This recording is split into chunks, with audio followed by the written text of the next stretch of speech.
as I became an adult and now, a father myself, right? It took a lot of time to try to understand them, not always putting them on this high level of possibly unattainable, but just seeing them more as humans. If these were my peers or people of my age making certain decisions, how would I react?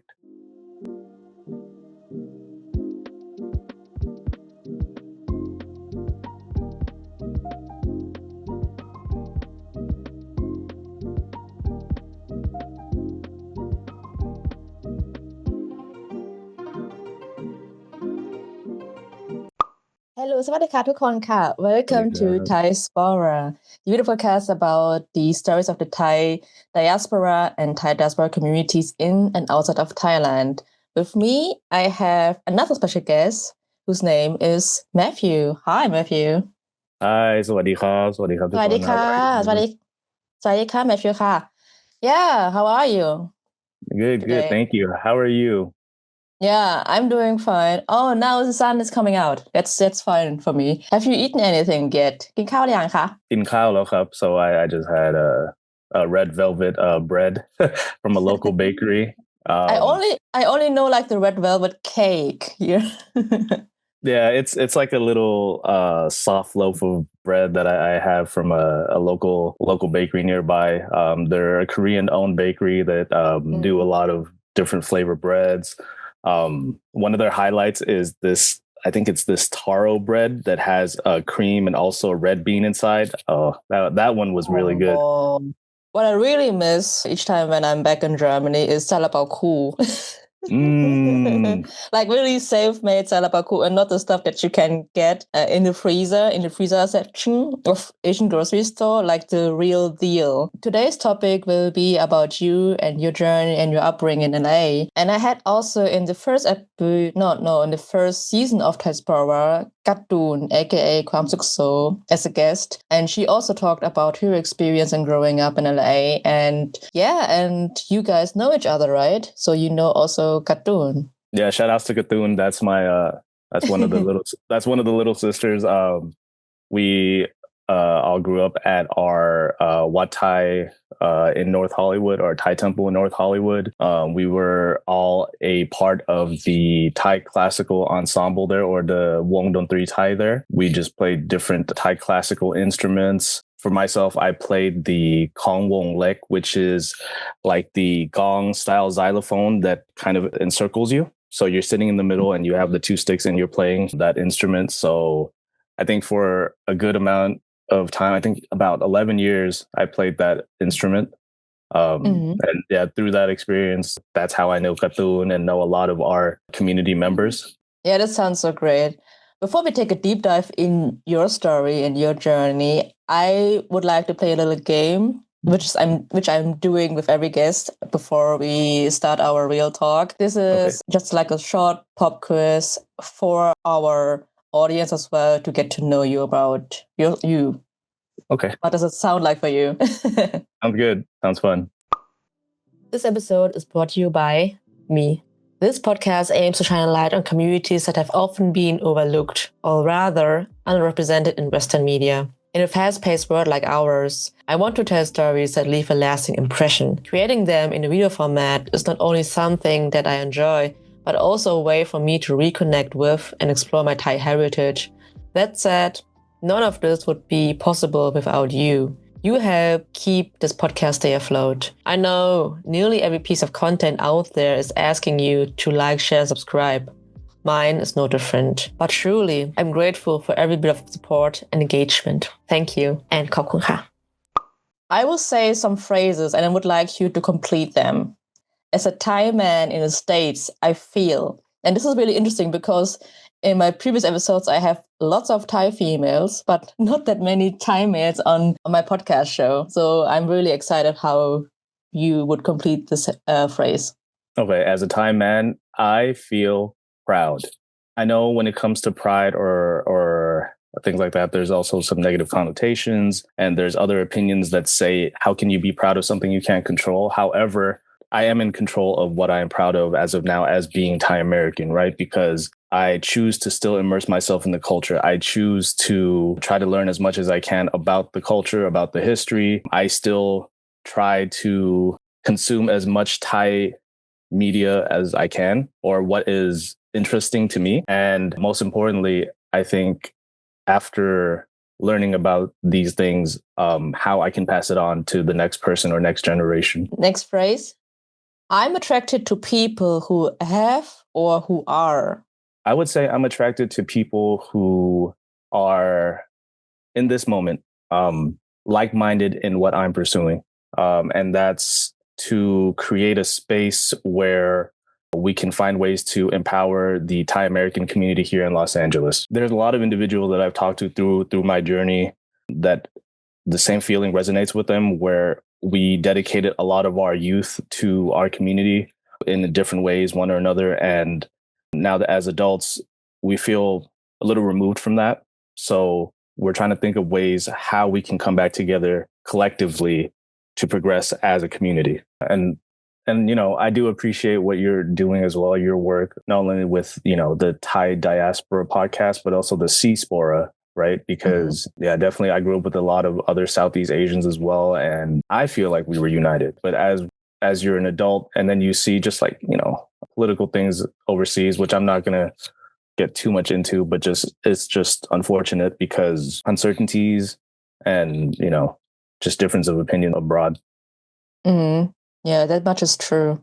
And the next phrase, this really turns me off. I think overconfidence turns me off.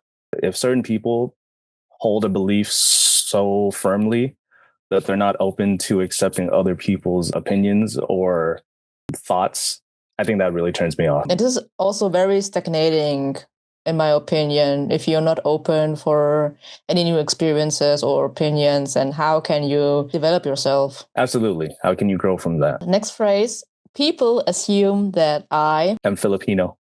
I get that all the time. Especially but growing why? especially growing up in our area. Just because, well, in the era that I grew up, right, it was either you were East Asian, so a lighter complexion, or you were dark Asian, i.e. Filipino. and mind you, you know, I do have a lot of Filipino American friends. So maybe that's also a part of it as well. Like, oh, you're in the same group, or maybe you're Filipino as well, or Filipino descent. So yeah, but the same also happened to me when I'm going to a Vietnamese grocery store or Vietnamese event here in Germany, and they speak Vietnamese with me, and I'm like, I only know hello and thank you Vietnamese, and that's it. Yeah. I think I know about the same amount of Tagalog is hello and thank you as well. Last phrase, I associate Thailand with. A huge part of who I am is from Thailand. However, and let me know if you agree or you feel the same sentiment as well, but because I grew up with my grandma, I feel like Thailand is a big part of my heritage, but also it's a time capsule of that time and space that she was in Thailand before she left, if that makes sense. And I feel like a lot of Thai diaspora community members here are the same way, where our Thainess comes from our parents, right? So however or whatever they learned or they experienced in their time before coming to the States is exactly what I guess we embody. So sometimes I'll talk to cousins or I'll watch TV shows and I'm like, wait, they don't sound like the same like type of Thai that I learned growing up or spoke as a kid, you know, but that's just how things evolve, right? So that's why I say like, yeah, it's like a time capsule of the time that our parents left the country. But when I think of Thailand, I'll still always think of that. I'll still always think that that's my heritage. That's where my family comes from. And that's where I still hold a lot of my values from, or at least from that moment in time. Yeah, this is actually an interesting point of view, because I never considered that sort of retrospective, the time before our parents or grandparents came to the West and to resettle there and to make a living there. Because I always thought that Thailand or my Thai heritage is something that I'm doing right now and that I'm researching right now, because I didn't have like this link to Thailand when I grew up or when I was a kid here in Germany, because my mom didn't really teach me about Thailand because I think it would be like too long to dive into my mom's story, but she didn't feel close to Thailand because she grew up with an Indonesian father, so she was a Lukrung, half Thai and half Indonesian. And when she grew up in Thailand, she didn't have also not a strong connection to Thailand due to her father. Perhaps she wasn't really interested in teaching me or focusing on the present and being more pragmatic rather than, taking a deep dive into her own past. Thank you for sharing. I just learned now that you're part Indonesian. I didn't know until you just mentioned now. But only a quarter, and I've never been to an Indonesian. Unfortunately, my grandfather passed away really early, so I only met him twice. And I was like 3 or 4 years old, and so my connection to Indonesia is broken until this point. But I would have loved to learn more about him and more about Indonesia, and perhaps also like the culture and the languages that he kind of like experienced during his upbringing there.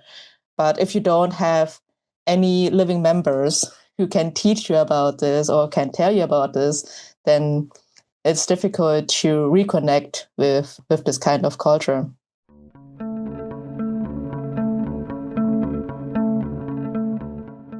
Growing up, my grandma, she was very, I guess, vocal about our Chinese heritage. She used to always say, yeah, my grandpa came from the mainland, like, sailed down the river, ended up in Thailand, and that's our Chinese lineage, right? But when you actually think about it or trace it back, I'm like, wait, I'm 1/16 Chinese.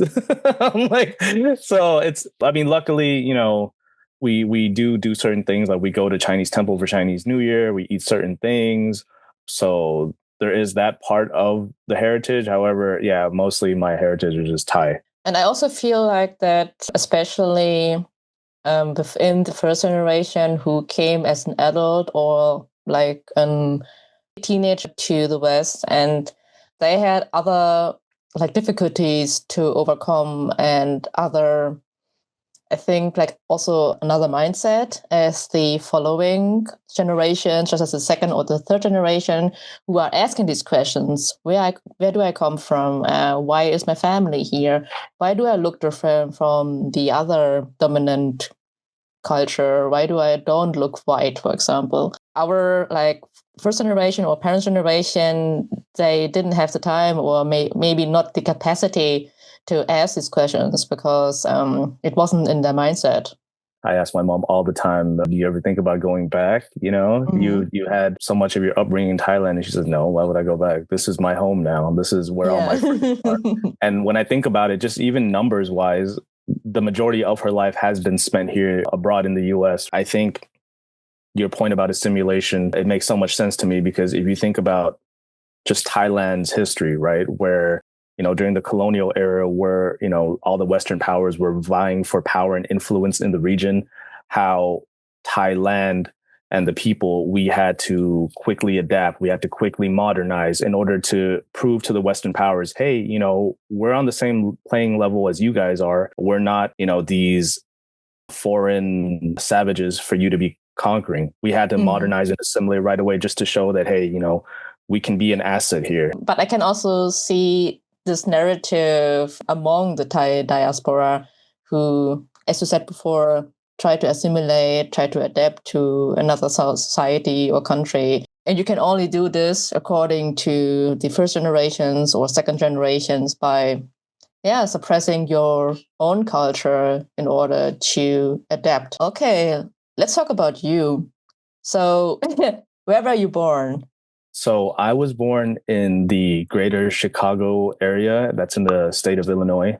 So just kind of a background how my family got there. My grandmother on my dad's side, my kunya, was the matriarch of that side of the family, right? So her friend had offered her an opportunity to come to the States to help her with her restaurant business. My grandma's lived all over the place. It's pretty amazing. But she's lived in places like Hawaii, San Francisco, Los Angeles, New York. So when she settled in Chicago for that period. And then she petitioned for my dad to come as her derivative. So he came over as well to help with the restaurant. On my mom's side, she was a singer back in Thailand. There was like, I believe there was a singing contest.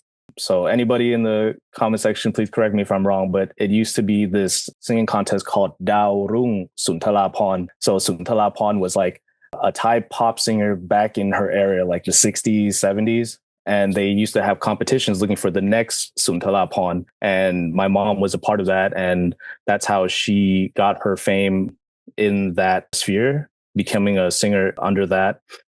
And then one of her friends also suggested, hey, we have a lot of Thai communities in the US. Why don't you try to come and perform and sing as well here for work? And this was back in the 80s. So at the time, there was a pretty sizable Thai community in Chicago. Most were from the healthcare background, a lot of nurses, doctors.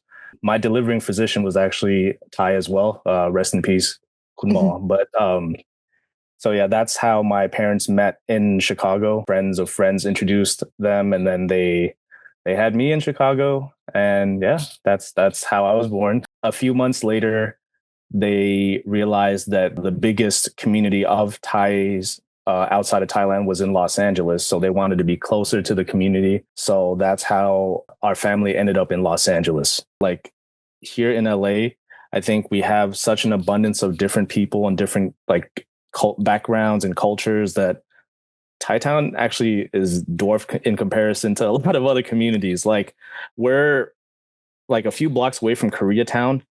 When you drive through Koreatown, it's pretty evident you're in Koreatown.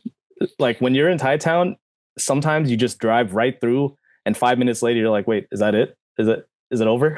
But oh my gosh.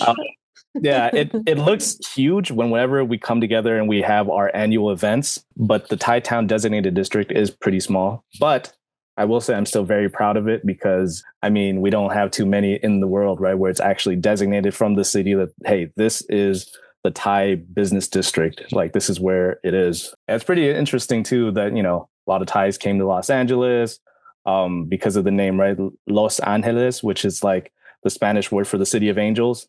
And then Krungthep Mahanakhon, also the city of angels, right? So it was pretty interesting that like both cities kind of shared that name. Unfortunately, I think it's a bit a long time that I did the episode with Cartoon. Can you take us to Thaitown and tell how come that so many Thai and also Thai Americans are living in LA?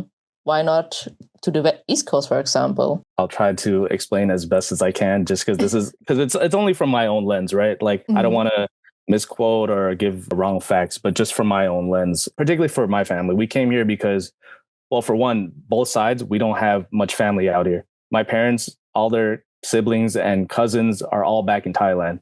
So I think they wanted more of that feeling. So they came to the city, to Los Angeles. And I'm sure a lot of people's families have that same story. Hey, we don't have many family out here, so how can we still feel that at-home feeling? So they ended up in Los Angeles because Los Angeles was kind of already established as having a lot of Thai people ever since the 60s, I think, and I get a lot of my knowledge from a book from a Thai American professor / author, Mark Badungpat, which is called Flavors of Empire. So he describes that, yeah, there was a lot of Thai businesses or Thai restaurants here because during the Cold War era, a lot of American servicemen ended up in Thailand and they were exposed to the culture, exposed to the food. So there was this thought or feeling of how can I bring that back home with me now? I guess a lot of food businesses started popping up around East Hollywood area on Hollywood Boulevard, which is now Thaitown. And that started in the 60s.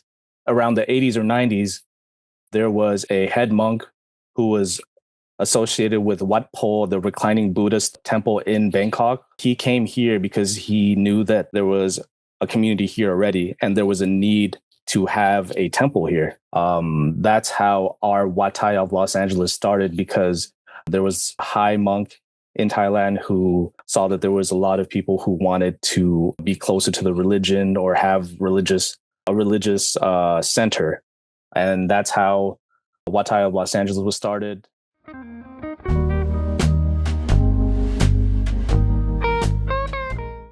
So you spent most of your time in LA and you also grew up in LA. Is there a childhood memory that you especially cherish? My life revolves a lot around food. So a lot of my core memories or good memories definitely stems from having a really great meal with people or with family. I remember, so my dad left the US to go back to Thailand when I was really young. I think I was like 6 or 7. But memories of things before that, yeah, like waking up in the morning and then my kunya would make like kite jiu with rice, and then we would all just sit together and eat.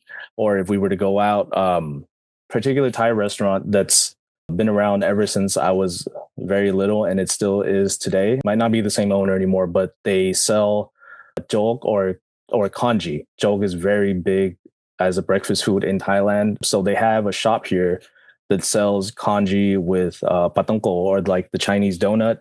So we would go there like early mornings pretty regularly. I would say like once every few weeks as a family, and we would eat jok there.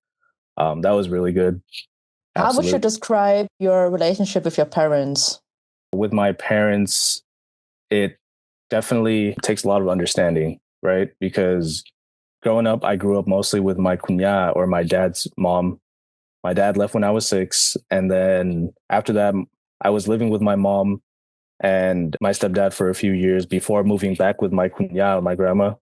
And that's where I lived from middle school through high school, graduated high school, and I was living with her. So my relationship with her was really great. Rest in peace to my kunya. She's no longer with us, but she was like my rock, like my, just my foundation, right? But as far as my parents, as I got older, as I became an adult, and now, a father myself, right? It took a lot of time to try to understand them, not always putting them on this high level of possibly unattainable, but just seeing them more as humans, seeing them more as like people, or like if these were my peers or people of my age making certain decisions, how would I react?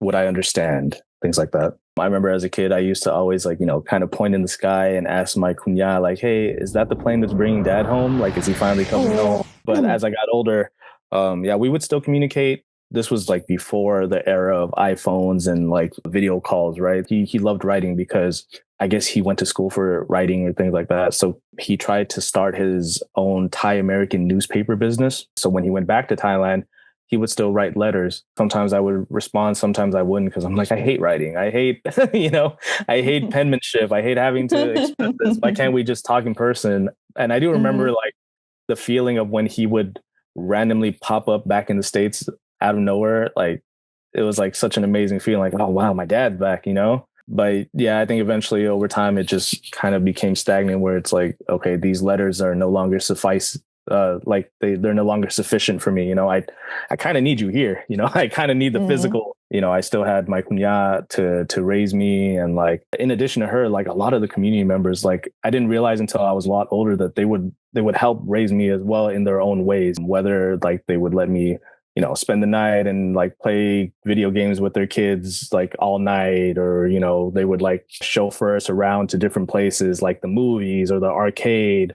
So I definitely am grateful for that experience, like with the community as well. And then on the other side, like, yeah, my mom, she was just working, as well as she had like her life that she was leading, that I don't think at the time she wasn't available for me as well. Like there's no bad feelings, because like I'm grateful that I still had my kunya, who was like no longer working, retired, had afforded me all the time that I needed. Okay, I see. You mentioned before that your father left when you were quite young, and he was also working as a writer, journalist, did an Thai American magazine or newspaper. At least he tried to.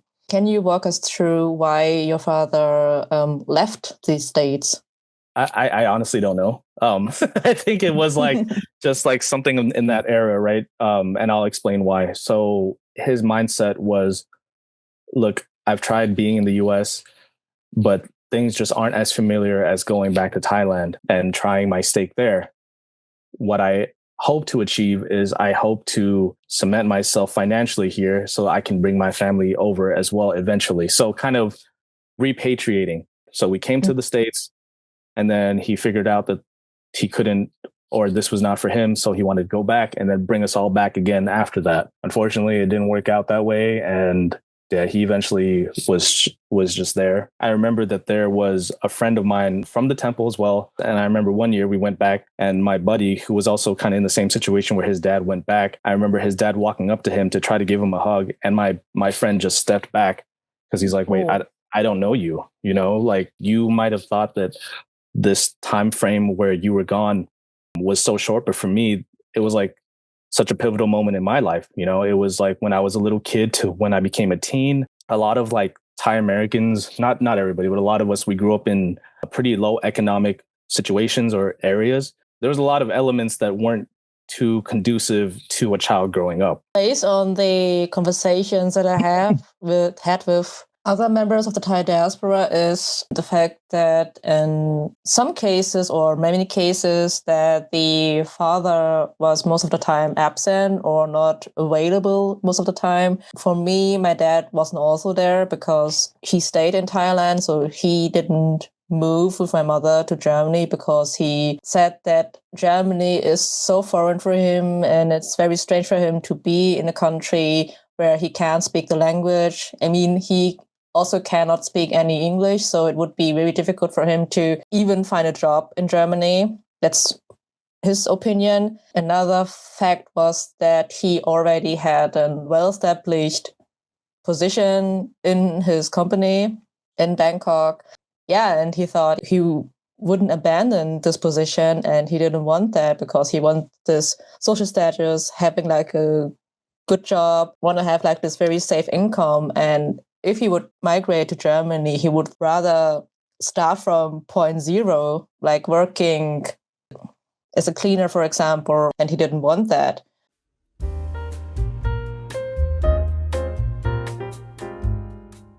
How do you incorporate Thai customs or Thai culture in your everyday life? Or do you go to Wat Thai every day? I don't go to Wat Thai every day, but we do have like a Buddha shrine in our house that I offer. I buy like a designated pack of Oreo cookies that we give to Buddha every day. And I think sometimes that maybe my wishes aren't being fulfilled because he's tired of Oreos. I'm totally joking, by the way. Maybe he likes a strawberry Fanta. Yeah, maybe. Maybe I need to have like a zebra on my shrine as well. No, I'm totally joking. No disrespect. But yeah, so we offer Oreo cookies every day and like a little glass of water. Mind you, it's a shot glass because it's small enough to fit on our shrine, even though it's a shot glass. But I promise we don't put alcohol in it. It's just water. So that's our daily like Thai practice or activity. I'm very fortunate that where we live now is really close to another Thai temple. That's another big one in Southern California called Wat Pa Thamachat. It's also a really big temple, not only like the area itself, but they also have like a designated meditation hall or prayer hall. That's they have a ubosot as well there, so it's really big. So I like to take my son there because they focus on like nature, Thamachat, like very nature. They have a lot of different animals there. They have like 4 giant tortoises. They have little water turtles as well as koi fish in the pond. They have dogs and cats just roaming around everywhere. So he loves seeing that, just the animals, right? So I get to pray. He gets to see the animals. It works out. How about yourself, though? What do you do like as a Thai practice regularly? I have also a glass of water besides my Buddha statue. It's also a shot glass filled with water. Because it's like the only type of glass that would fit on my shelf. And the shelf was like very high. I think it's like below the ceiling. And I also have like, incense sticks besides the Buddha statue, and also like fake money because I want to have money in my bank account. So I hope Buddha, please. Yeah. I'm really like a very lazy Thai Buddhist person, to be honest. I also don't go to the Wat here in my city because it's very far away. It's somewhere in the suburbs, and it would take me like at least an hour to get there by public transport. But if I'm in Thailand, I try to go more often to Thai temples and to pray there and tambun, making merit there. So I feel like I'm more eager to be Thai in Thailand rather in Germany, because there's not much access to this culture or to the customs. But it could be also like another effect from the assimilation process that we talked before, that if the parents aren't celebrating or expressing the culture, and the kids, they don't have like this kind of role model, and based on the behavior of their parents, they also don't do these Thai customs. This is my assumption from all this. I remember at the same time growing up, there was a lot of friends of mine that weren't Buddhist because their families are Thai Christians, Thai Catholics, Thai Muslims, and you don't see that as much nowadays because our community has grown so much. There's also Thai mosques now that are dedicated Thais from from the royal family in Thailand designating them here. And then you've got like bunch of like Thai Christian churches here in LA as well. So definitely I feel like there should be something concrete as far as unifying, as far as like outreach to kind of see what we can do collaboratively rather than having all these different divisiveness, or like not divisiveness, but like these different dividing lines that, hey, like we don't have any really common interests except for the fact that we're Thai, I mean, I would love to see a Thai mosque or even like a Thai church in Germany. Because it's this thing that, yes, Buddhism is the dominant religion in Thailand, but not every Thai is Buddhist. And it's totally fine. And this is like an aspect that some people who aren't familiar with Thailand or with the Thai diaspora neglect, is that Thailand is multiculturally, and it's also like very polyethnic. Yeah, I think now more than ever, especially in the States, like it really calls for a time when we all should move singularly or move like with like-mindedness in mind, because there's just so much division nowadays. I'm sure you guys abroad are also seeing what's going on here in the States as well. Yeah. It's not better here. Yeah. And not to say one side or the other, because it's not about that. It's more about just the people, right? Just at the common level where it's like, what can we do together, One of the projects that we are working nowadays is THAISPORAS, which is a podcast dealing with the narratives of Thais living in LA or Thai Americans living in LA. Perhaps you can talk a bit more about this project. Let me see if I can show it. Yeah, No, I'm very proud of this. I know that it hasn't gotten to a point just yet, but working on it is definitely near and dear to my heart, because in the past I had tried to do certain things like clothing and things like that, which didn't pan out the way that I thought it was going to be. Going into this project, it was a lot different. The feeling was different, right? So I'll explain my process. Last year, I started really realizing there was a lot of community members of the elder generation passing. I felt like it was such a loss for our community that a lot of folks aren't getting the recognition or the shine for their life story just because they might not be one of the faces in our community, meaning like in LA, because we have such a huge population, there's a certain select few that are always at every single event, that are always on stage talking about or representing the community. And not to disrespect them, because it's not about that, right? But it's just more so, I also want to hear the stories of the people that aren't on stage. I want to hear the stories of the people that are like the cooks in the kitchens at all these various Thai restaurants. I want to hear the stories of all the elders who are sitting at the temple just eating a bowl of like guiteo or noodles and having a conversation with their friends, I want to hear stories of like gas station attendees. Oh, side note, a lot of Thai Americans in LA also work in that profession as gas station attendees. There's a huge, I have no idea. It's one of those things that I just never understood. But I think what happened might have been similar to how like a lot of the Cambodian diaspora in LA eventually get into the donut business because one person struck gold and then everybody else just started doing the same thing. But yeah, I just want to get like all these stories before these stories are no longer being told or able to be told, Now, that was the first thing. The second thing was people from my era that I've talked to throughout this process. they are kind of like-minded as well, where they're like, look, we dedicated so much of our youth and our time to the community, whether it be through the Thai temple or it be through other projects. Like, we dedicated so much of ourselves to this, that why is it that now that we're older, we're so removed from it? And not only that, how can we bring the next generation in to keep going? The last thing I think was just my son. He was like definitely a big inspiration for this, because I feel like he might be missing out on what I had as a kid, because the community isn't, or at least the community that I'm involved in isn't as regular as I had it, you know? It wasn't just there where, like I was describing to you earlier, just like hundreds of kids at the temple, just like all together, going to classes together, practicing music or Thai dance or Muay Thai or just all these activities together, you know? And mind you, that might be because of myself as well, because I don't take him to those places just yet because he's still really small. Mm-hmm. But I want him to have that same feeling resonate as well. Yeah, this is really fascinating. And I would love to see the future episodes of Thai Angeles, or like the first episode. So I'm really thrilled about your project. So, and I hope it will last a bit. Thank you. Thank you.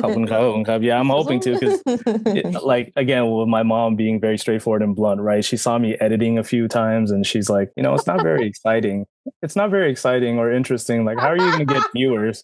How are you going to get people to listen? But I'm like, honestly, the intent was never about popularity or fame. It was more just about, I mean, don't get me wrong. I would love the views, but not because I want to be famous or anything like that. But it's more so just so people that aren't here can understand the lifestyle here. Because same thing with, you know, Thai Germans, right? Like, we go through so much that people don't understand, don't know. And they think that when we come abroad, hey, we struck gold, but we really didn't, you know? A lot of us end up in very impoverished, I mean, at least for myself, right? A lot of us ended up in very impoverished communities, low income. We had to deal with a lot of things growing up. This is kind of my way to not expose, but more showcase what people want to talk about in their lives. It's very parallel to my motivations when it comes to the making of diaspora. I studied Southeast Asian studies, and my focus of research was mainland Southeast Asia, especially Thailand. And I was searching for jobs, and I realized, oh man, if you are searching for a job in Europe with this knowledge, you don't receive any jobs for this because no one is asking for this. Except maybe if you studied Chinese studies or Japanese studies, then yes, then you can work as a translator. But I don't want to like to study a second program, or I didn't want to do another trainee. Yeah, and I decided to do THAISPORA, where I can do research on Southeast Asia, but more from a diasporic perspective. Because if you are like in this academic bubble, the focus is kind of like more retrospective on history of Southeast Asia, colonialism and like colonization, and also like Orientalism, but you don't see like many studies concerning of the present and the diaspora of Southeast Asia in the West. I think there are like nowadays a few theses right now, but in most cases you have old white men sitting at the universities, and they decide what kind of topic they will go through for the next term. And another aspect was also myself, because I grew up pretty isolated from Thai communities, despite being close to Thai Park and also to the Thai temple in Berlin. I felt like that the Thai communities in Germany are dispersed and they are not really connected. But I still met so many Thai people in Germany, but they also didn't have the link to their heritage and to Thai culture because their parents didn't show them or didn't showcase that. And this is also for me to preserve these narratives of the Thai diasporic people, and also like to delve in various topics. Why is it so one-dimensional when it comes to Thai representation in the West? Why are there so many people working as massage or like as massage therapists at massage parlors? And why is Thai food so prominent outside of Thailand and also within Thailand?